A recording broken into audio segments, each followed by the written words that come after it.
Hello dear students, H B online classes स्वागत है।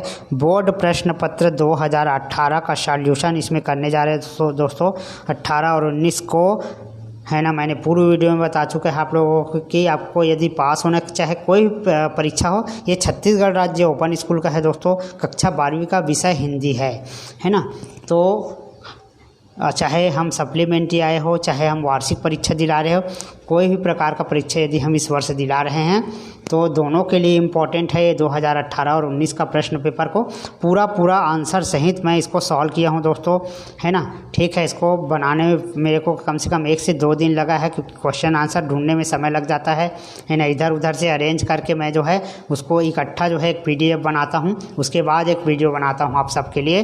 कोई भी चीज़ इतना आसान नहीं होता है जितना हम समझते हैं, उसमें बहुत सारा मेहनत लग जाता है एक ही PDF बनाने में। तो ये बहुत इंपॉर्टेंट साबित होगा आप सबके लिए। कक्षा 12वीं का ओपन परीक्षा है दोस्तों, ये कक्षा 12वीं का हिंदी सॉल्यूशन करने जा रहे हैं। तो यहाँ पर 2018 का है, सही विकल्प का चुनाव कीजिए। किसने कहा है कि कविता हृदय की मुक्ति की साधना के लिए मनुष्य द्वारा रचित वाणी विधान है? तो इसका नीचे में आंसर भी दिया हुआ है दोस्तों, देख लीजिए। तो 1 का सा आएगा, 1 का सा में आचार्य रामचंद्र शुक्ल आएगा। ठीक है, मेरी उनकी प्रीत पुराणी में किन 2 लोगों के बीच प्रीत की बात कही गई है? तो 2 का बा आएगा, कृष्ण और मीरा की। ठीक है, बा आएगा। आज के माहौल में प्रश्न तीसरा है, आज के माहौल में किस बात करना फालतू लगने लगा है? तो 3 का बा आएगा, किताब। नए नीर भरी दुख की बदली में कौन सा अलंकार है? 4 का बा आएगा, रूपक अलंकार। मनुष्य में दहकता तब उभरती है, इसका मतलब क्या है? 5 का सा है ना, जब वह क्रोधित हो जाता है। सत्य सत्य बताइए। हर व्यक्ति स्वायत्त है, सत्य कथन है। प्रतिवेदन प्रस्तुत करने से पूर्व तथ्यों की जांच पड़ताल की आवश्यकता पड़ती है, असत्य कथन है। तीसरा, ज्ञापन में संबोधन तथा अभिलेख नहीं होता है, सत्य कथन है। प्रारूप तैयार करते समय क्रमबद्धता की आवश्यकता नहीं होती है, असत्य कथन है। परिश्रम और संघर्ष से बचने वाले लोग ही कठपुतली बनते हैं, सत्य है। रिक्त स्थान की पूर्ति करें। प्राचीन विद्वानों ने खाली स्थान को कविता की आत्मा माना है, रस को। ठूंठ का पेड़ जड़ता का प्रतीक होता है, आंसर जड़ता आएगा। कनक कनकते सौगुनी में यमक अलंकार होता है, जिसमें विषय का वर्णन किया जाता है, उसको वर्णनात्मक शैली कहते हैं। ऋतुराज बसंत ऋतु को कहा जाता है, सारे आंसर इसमें दिया है। अब यहाँ पर खंड बा, विराटा की पद्मिनी का सही आंसर क्या है? वृंदावन लाल वर्मा। ठीक है, ये यहाँ पर ऐसे मिला देंगे। और इसके बाद है नीरजा। नीरजा जो है ये यहाँ पर इसका है महादेवी वर्मा का। कुटज, कुटज में आचार्य हजारी प्रसाद द्विवेदी है। और चांद का मुंह टेढ़ा है, 4 का अंगा, ये गजानन माधव मुक्तिबोध। अब 2 कलाकार जो है मन्नू भंडारी का है, ये सारे आंसर यहाँ दिया है। ठीक, इसके बाद देखिए सारे क्वेश्चन आंसर आपके सामने यहाँ पर है। जीवन में परेशानी और कष्ट आने पर मनुष्य को क्या करना चाहिए? मीरा की रातों की नींद क्यों उड़ गई? साधारण व्यक्ति अचानक ऊंचा उठने पर कैसा हो जाता है? लोहार को गुस्सा क्यों आया? सहायक टिप्पणी के नीचे क्या करना चाहिए? ये सारे क्वेश्चन के आंसर आपको नीचे मिलेंगे। सारा प्रश्न उत्तर है, सभी का प्रश्न उत्तर मैंने नीचे दे रखा है। ये प्रश्न आपको दिखाने के लिए है, 3 अंक वाले हैं ये सभी प्रश्न। ठीक है, आगे 4 अंक वाले अभी आएंगे, ये 4 अंक वाले हैं। प्रश्न 18 से प्रश्न 20 तक 4 अंक है। प्रश्न 21 से लेकर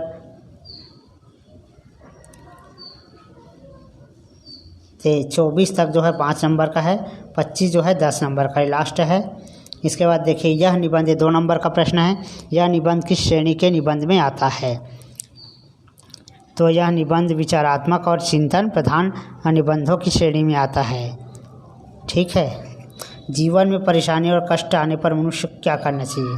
जीवन में परेशानी और कष्ट आने पर एक सीमा तक परेशानियों से समझौता करना चाहिए। ठीक, इसके बाद आगे बढ़ते हैं। ये जो रेड कलर में मैंने टिक कर दिया है वही को बस पढ़ना है, बाकी को छोड़ देंगे।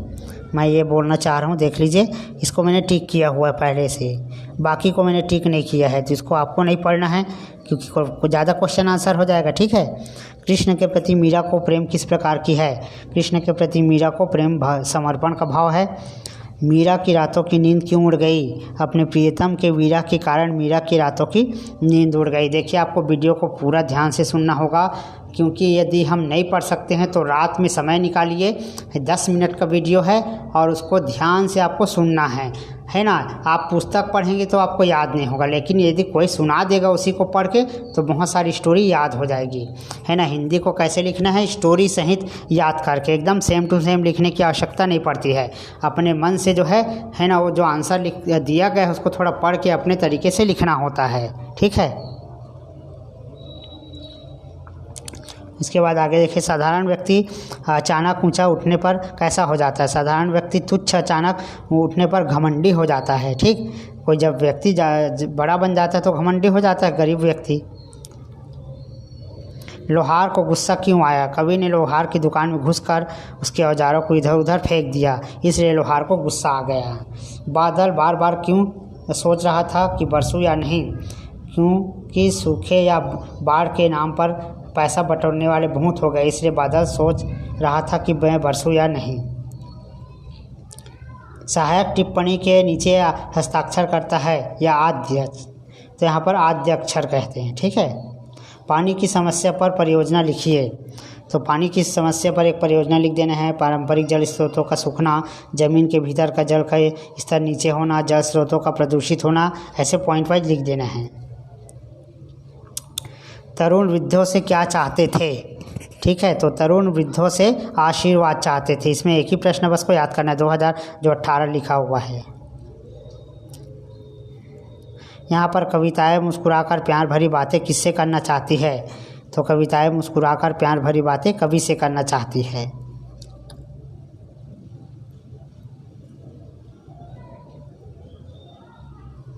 वह पत्थर तोड़ती कविता में कवि ने किसका वर्णन किया है? तो वह पत्थर तोड़ती कविता में कवि ने श्रमिक महिला का वर्णन किया है। पत्थर तोड़ने वाली कहाँ पर बैठी हुई है? पत्थर तोड़ने वाली वृक्ष के नीचे बैठी हुई है। ठीक। बाकी प्रश्न को छोड़ देंगे दोस्तों।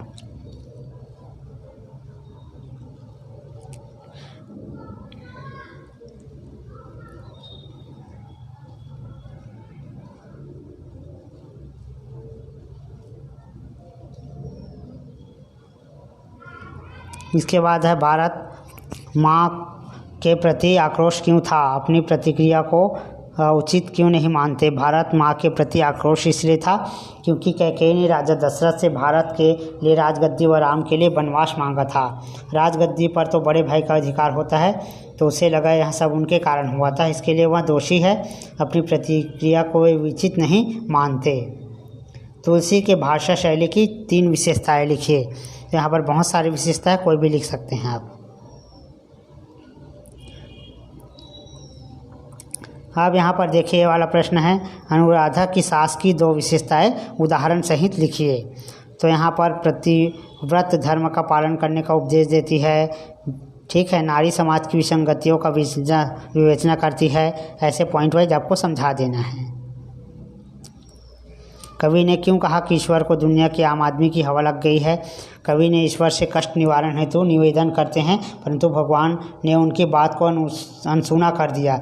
इस पर कल्पना करते हुए कवि ने कहा, लगता है आपको भी संसार की हवा लग गई है। आप अपने सिवा किसी और की तरफ ध्यान नहीं देते हैं, कि संसार के प्राणी सिर्फ अपने पर ही ध्यान देता है, स्वार्थी हो चुका है। 2 कलाकार किसकी कहानी है? ठीक है। जो मैंने रेड कलर में टिक किया उसको बस पढ़ रहा हूँ मैं, बाकी को छोड़ दे रहा हूँ। आप देख लीजिए, मन्नू भंडारी द्वारा लिखित कहानी 2 कलाकार है। इसके बाद है प्रश्न तीसरा, यहाँ पर लिखा है जो, अरुणा देर रात हॉस्टल कहाँ से लौटी और क्यों? अरुणा देर रात हॉस्टल फूलिया दाई के घर से लौटी क्योंकि उसका बच्चा बीमार था। प्रयोगवाद की विशेषताएं लिखिए तथा प्रयोगवादी कवि के नाम तथा उनकी रचनाओं सहित लिखिए। प्रयोगवादी कविता की विशेषताएं हैं, अति बौद्धिकता स्पष्ट परिलक्षित होती है। लेखक अपने अहमनिष्ठ व्यक्तिवाद की अभिव्यंजना करते हैं। प्रयोगवादी कविता में अतिनग्न यथार्थ का चित्रण किया गया है, ठीक है। और इसके कवि का नाम जो है नोट कर लेना है।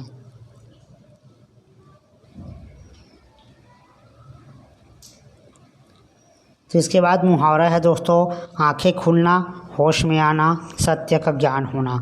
वाक्य में प्रयोग कर सकते हैं। इसके बाद आग बबूला होना, बहुत गुस्सा आना, ठीक है। इसके बाद है यहाँ पर हाथ मलना, ठीक है। आप चाहो तो सबकी तैयारी कर सकते हो। हाथ मलने आने की पछताना होता है। तो यहाँ कवि परिचय में आते हैं। प्रश्न होगा, है ना, आचार्य हजारी प्रसाद द्विवेदी या गोस्वामी तुलसीदास का साहित्यिक परिचय दीजिए। 2 रचना लिखो, भाव पक्ष लिखो, कला पक्ष लिखो, साहित्य में स्थान लिखो। ऐसा करके दिया रहेगा क्वेश्चन, ठीक है। अब इसमें आपको लिखना होगा, ऐसे इस प्रकार से याद करना होगा, क्योंकि पेपर में कोई भी आ सकता है, रचना भी आ सकता है, भाव पक्ष कुछ भी आ जाता है। इसको पढ़ूंगा तो समय लग जाएगा दोस्तों। आप लोग स्क्रीनशॉट करके रख लीजिए और इसको याद कर लीजिएगा, ठीक है।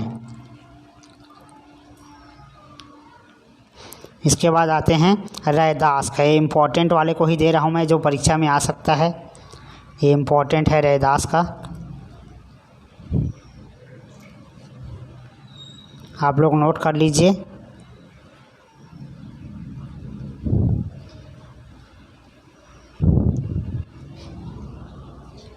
इसके बाद आते हैं आचार्य हजारी प्रसाद द्विवेदी। ये लेखक है, वो कवि परिचय था, ये लेखक परिचय है ना। 4 ठो आता है, 4 में से कोई 2 बनाना रहता है। 2 कवि का आता है, 2 लेखक का, 5 नंबर 4 नंबर के लिए, ठीक है। तो जो यहाँ पर दिया हूँ उसी को आप लोग रट लीजिए, अच्छे से याद कर लीजिए। हरिशंकर परसाई का है, इनका जीवन परिचय देना है, कब जन्म हुआ, कहाँ जन्म हुआ, और रचना कोई भी 2 ठो नाम याद कर लेना, ठीक है। भाषा शैली को याद कर लेना और साहित्य में स्थान। तो अब बाकी जो क्वेश्चन है दोस्तों उसको नेक्स्ट जो पार्ट है उसमें जो है मैं करूँगा।